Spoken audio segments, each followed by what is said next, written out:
Aupa talde, gaur ingeniari eta programatzaile bihurtuko gara.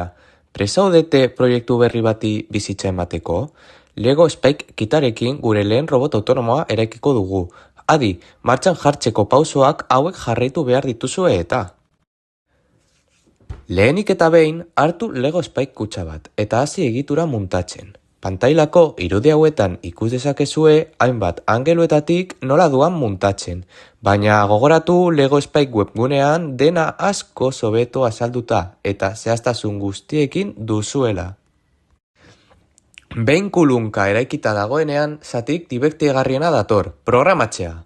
Blokeak erabiliz, motorrari aginduko diogu zein abiaduratan eta zenbat denboraz mugitu behar den. Gogoratu, motorra, jupera ondo konektatzea aginduak jaso ditzan. Eta ez beldurtu huts egiteari, saiatu behin eta berriz nahi duzuen mugimendua lortu arte.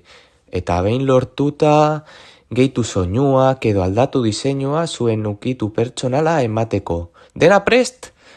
Ekin lanari eta ondo pasa!